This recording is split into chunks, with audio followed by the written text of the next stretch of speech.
Hai Busaners, balik lagi di Gemas, gerakan mengunjungi museum.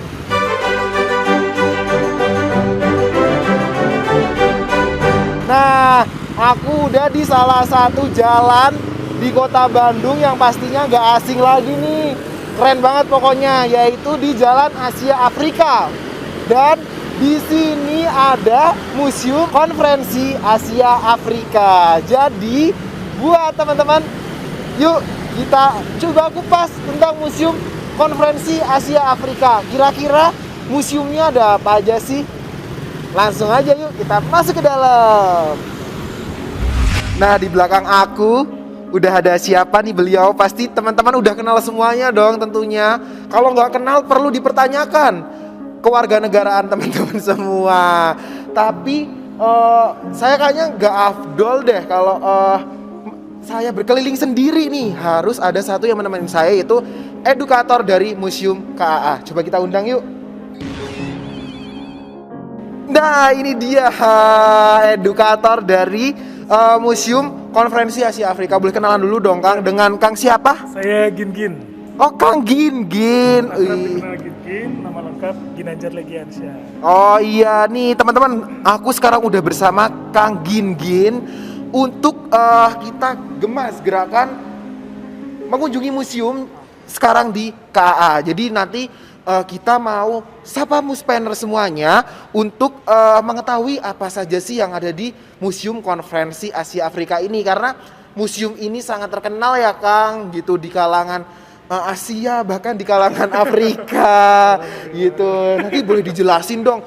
Kita akan mengupas tuntas tentang Museum KAA ini. Boleh dong sejarahnya dari KAA dan kenapa sih didirikan Museum KAA itu, kenapa sih Kang? Ya, tujuan awal memang adanya Museum Konferensi Asia Afrika ini berawal dari ingin melestarikannya nilai-nilai Konferensi Asia Afrika, tentunya mengenai gotong royong, toleransi, kerjasama internasional yang terkandung dalam Dasar-Sila Bandung. Nanti kita akan jelaskan lebih rinci. Nah, berawal dari situ lalu Menteri Luar Negeri kita di masa itu, Bapak Mohtar Kusumaatmadja, memiliki inisiatif untuk mendirikan satu museum, dikenal dengan Museum Konferensi Asia Afrika. Disampaikanlah ide ini kepada Pak Soeharto, lalu pada peringatan 25 tahun Konferensi Asia Afrika, momen tersebut dimanfaatkan untuk mendirikan juga Museum Konferensi Asia Afrika. Itu singkat ceritanya mengenai berdiri Museum Konferensi Asia Afrika. Nah nih aku mau tanya ke Muspeners,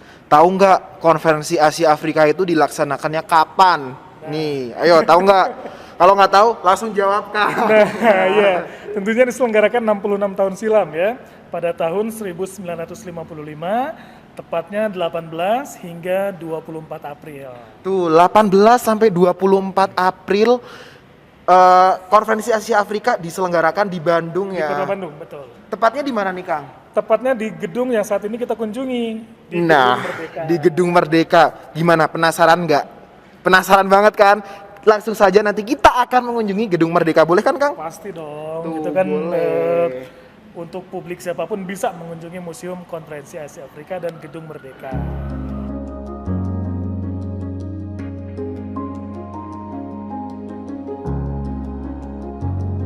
Nah Mas, ini koleksi apa sih? Kita menyebutnya ini adalah tanda tangan para delegasi. Tanda tangan para delegasi KAA 1955 berjumlah 78 tanda tangan, dan ini tentunya masih asli dari tahun 1955. Dan kita sangat beruntung, mengapa?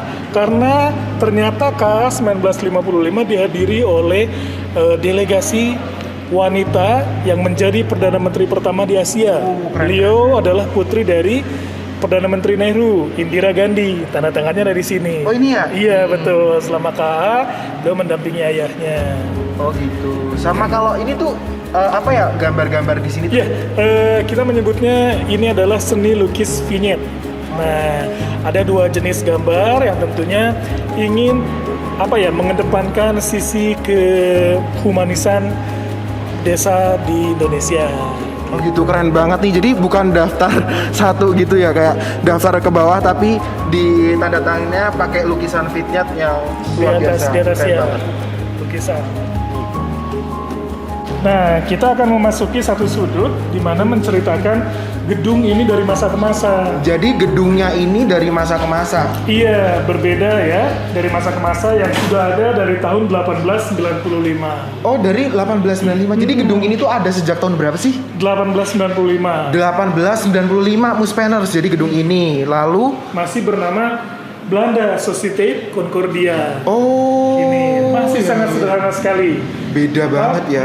Si dinding-dindingnya pun masih terbuat dari kayu, istilahnya gitu. Gitu. Oh ya. Jadi Muspenners bisa lihat perbedaan gedung zaman dulu dan zaman sekarang. Kalau datang ke Bandung ke Pasti. Jalan Asia Afrika tuh udah bagus banget Iya. ya. Spot fotonya keren banget juga gitu. Jadi tahu kalau sekarang kan megahnya seperti apa, ternyata dulu tuh sangat sederhana gitu.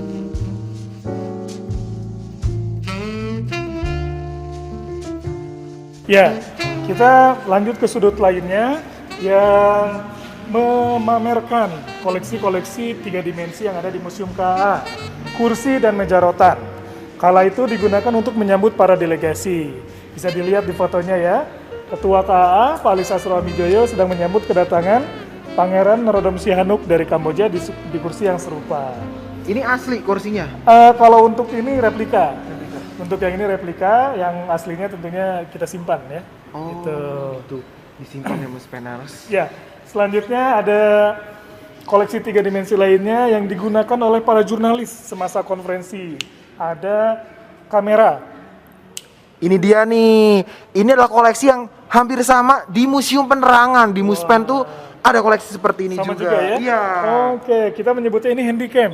Handycam ya, gitu. Beratnya 10 kg. Iya, emang itu berat banget. Oh, Kayak jadi berat nggak handy badan dong saya. ya? Handycam tapi 10 kg gitu kan. Selanjutnya mesin tik juga yang digunakan oleh para jurnalis KA. Dan terakhir adalah teleprinter. Ini ada teleprinter nih Muspenners. Sumbangan dari Ketua RRI di masa itu, Bapak Yusuf Ronodipuro. Oh, ini sumbangan dari Pak Yusuf Ronodipuro. Ini Ya. fungsinya dulu untuk Mengirimkan berita. Mengirimkan berita terkait KA ke negara-negara peserta terutama itu ya. Mentransmisikan. tuh berkaitan banget dengan proses pemberian informasi dan komunikasi nih koleksi-koleksinya. Pastinya. KA ini kalau tidak ada apa ya istilahnya pada saat itu departemen penerangan ya. Yes. Tanpa ada departemen penerangan mungkin pemberitaan mengenai KA ini sulit disebarluaskan ke seluruh dunia. Gitu.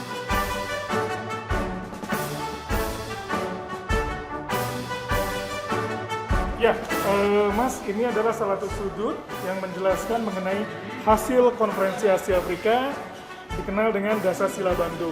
Hasilnya adalah Dasar-Sila Bandung. Dasar-Sila Bandung, 10 prinsip Bandung yang memiliki istilahnya dampak yang luar biasa bagi kemerdekaan negara-negara Asia Afrika. Oh, jadi dengan adanya konferensi Asia Afrika ini berdampak ya? Sangat berdampak, memberikan inspirasi, semangat untuk negara-negara yang masih terjajah mendapatkan kemerdekaannya. Tuh, dengan adanya konferensi Asia Afrika tuh sangat membantu memberikan efek yang sangat luar biasa. Jadi peristiwa ini sangat-sangat bersejarah Sangat banget. bersejarah karena memang Dasar-Sila Bandung ini memiliki 4 poin utama. Menghormati kedaulatan negara-negara di dunia. Lalu adalah kesetaraan, hidup damai berdampingan, dan juga kerjasama internasional. Dan luar biasanya lagi, hasil dari konferensi Asia Afrika yang dibacakan di akhir konferensi Asia Afrika ini dibacakan oleh Pak Ruslan Abdul Ghani, Sekjen KA yang dulunya merupakan mantan Sekjen DPN. Kenal nggak dengan Pak Ruslan Abdul Ghani? Di Muspen ada loh fotonya. Coba besok datang Muspen atau nggak datang ke KAA nih untuk melihat langsung hasil dari Dasar-Sila Bandung ini yang memberikan efek sangat luar biasa bagi perdamaian dunia. Betul, Ya. setuju.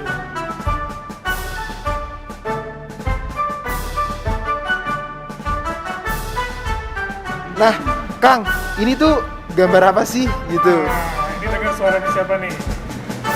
Ini suara yang nggak asing dong, tentunya suaranya Bapak Presiden Soekarno. Nah, ini beliau sedang membuka di ruang konferensi Asia Afrika di Gedung Merdeka. Jadi ini adalah Gedung Merdeka di mana diadakannya konferensi Asia Afrika. Oh, yang tadi kita di depan sana ya? Betul, suasana lebih jelasnya istilahnya suasana pembukanya seperti ini.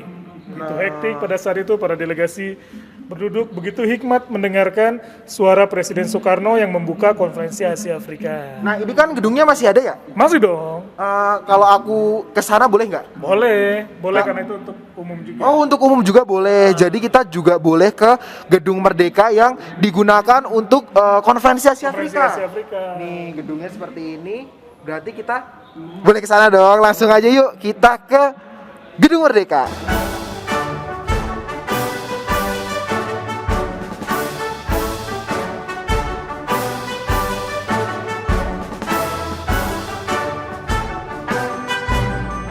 Nah, Muspenners, kita sudah berada di Gedung Merdeka nih. Yang tadinya saya berada di belakang dioramanya saja, sekarang kita sudah berada di gedungnya secara langsung ya Kang Gi. Wih, keren banget nih. Lihat dari atas, dari samping, kanan, kiri, atas, bawah, keren banget nih. Boleh dong Kang, aku dijelasin tentang Gedung Merdeka ini seperti apa sih dulunya? Iya, memang inilah saksi bisu ya. Gedung ini menjadi saksi bisu penyelenggaraan KA 1955. Ada beberapa ornamen lah yang menghiasi gedung ini. Kita lihat di belakang ada 2 baris bendera. 2 baris bendera itu menandakan peserta konferensi Asia Afrika. Yang baris pertama merupakan peserta KA tahun 1955 berjumlah 29. Namun yang di belakang merupakan para peserta KA tahun 2015. Jadi gedung ini masih digunakan. Bahkan terakhir konferensi Asia Afrika 2015 di sini. Di sini juga. Ya, berjumlah 109 peserta negara dan 1 bendera PBB. Jadi berjumlah 110 bendera. Itu. Lalu kursi meja yang ada di panggung ini ya. Tentunya ini adalah replika. Tapi menggambarkan pada saat itu 5 negara sponsor berada di depan. Kanan kirinya digunakan oleh Sekretariat Bersama KA 1955. Lalu ada juga podium. Podium itu memang adanya pada tahun 2005 pada saat peringatan 50 tahun KA dan digunakan kembali pada tahun 2015. Itu. Nah, yang menarik juga nih di sebelah sana saya melihat besar nih Kang. Oh iya. Itu. Betul. Itu adalah gong perdamaian Asia Afrika. Ya, gong perdamaian Asia Afrika dikelilingi oleh para peserta KA tahun 2005 karena memang gong tersebut dibuat pada tahun 2005. Ada 106 negara yang hadir kala itu. Jadi ini ada gong perdamaian juga dan di sini juga nih karena sifatnya konferensi jadi akan banyak peserta dan di sini banyak kursi tentunya. Kursinya banyak banget, kalian bisa milih. Tapi nggak boleh dibawa pulang ya Kang? Nggak boleh, kalau duduk bebas di mana aja. Kalau duduk boleh bebas. Dan ini tuh bahan kursinya emang masih asli yang dulu gitu? Untuk kerangka kayunya masih asli dari tahun 1955. Namun untuk kain dan busanya itu direnovasi, bukan direnovasi, diganti ya, istilahnya diganti pada tahun 2005. Nah kalau dulu tahun 1955 mereka duduk secara alfabetis, mulai dari Afghanistan, Burma, Kamboja, Ceylon, China, sampai terakhir Yaman. Itu. Jadi ini terbuat dari kayunya asli. kayu. Ya? Kayu apa deh kalau boleh tahu? Kayu jati. Oh, kayu jati. Kayu jati. Muspenners kita coba ketok-ketok kayunya boleh gak? Tuh, masih kuat banget nih kayunya dan di sini pun juga banyak pintu ya. Betul. Ada berapa pintu tuh? 1, 2, 3, 4, 5, 6, 7, 8, 9, 10, 11. Oke. Ada 11 pintu dan udah dinomerin jadi tahu gitu. Nah, yang menariknya juga ini Mas, si lantainya pun masih asli. Lantainya masih asli? Iya, dari bangunan ini berdiri dari marmer. Lantainya masih asli, dibuat memiliki 2 motif. Yang vertikal di tengah ini di zaman Belanda digunakan untuk lantai dansa. Oh, ini buat dansa dong. Iya kan bisa dansa dong. Boleh. Tapi nanti sama noni-noni. Oh. Khawatir juga gitu, ya. Tapi kalau yang sisi-sisinya itu bentuknya bukan vertikal karena bukan lantai dansa. Oh, bukan. Karena bangunan ini tadi kan kalau dilihat di tahun 1921 mulai adanya ya. 1921 dulu digunakan sebagai istilahnya wahana hiburan lah. Istilahnya mereka di sini untuk releasing stress, untuk dancing, untuk apa istilahnya menonton teater di sini di Gedung Merdeka ini yang disebut dengan Société Concordia. Nih jadi menarik ya, ternyata ada fakta baru yang terungkap nih. Dulu lantainya buat dansa dan Saya melihat di atas itu. Oke. Ini buat jurnalis pasti, Iya, buat setuju, ngeliput betul, gitu karena betul, Mas. tentunya dulu nggak ada supporter ya, nggak ada supporter gitu. Dan gak ada yang live streaming. Nggak ada live streaming dulu, nggak ada IG ya, nggak bisa live streaming. Jadi Betul. ini saya boleh naik nih, merasakan ambience-nya. Saya Oke. menjadi seorang jurnalistik nih lagi ngeliput Asia Afrika gitu kan, keren Oke. banget kan. Kita bisa ke atas untuk special occasion aja, namun untuk umum memang ini dilarang. Untuk umum dilarang tuh. untuk bisa berkunjung ke lantai atas, tapi kita akan tunjukkan ya secara virtual untuk teman-teman. Nah, karena dilarang jadi harus nonton ini. Jadi biar tahu sih bagaimana ambience-nya dulu seorang wartawan saat meliput. Yuk, kita langsung aja ke atas. Ini Mas, berarti kita sekarang sudah berada di area jurnalistik, para jurnalistik yang meliput KAA ya. Iya. Jadi ini ada 1, 2, 3. Jadi ada kayak 3 pundan gitu, ada tingkatan. Itu gimana sih Mas? Apa pembagiannya gimana? Iya, memang yang kanan kiri dulu, yang di ujung itu dihususkan untuk para penyiar radio dulu ya, penyiar radio dan juga istilahnya apa itu? Yang lampu sorot, para pengambil gambar langsung.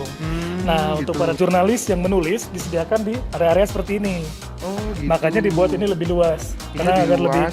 lebih nyaman untuk menulis. Oh gitu. Jadi kalau yang untuk para penyiar dan untuk pengambil gambar di sayap kanan kiri ya. Gitu bisa dilihat di sebelah Betul. sana. Bagian tengah dan untuk para jurnalis yang mengabadikan secara tertulis gitu. Oh gitu.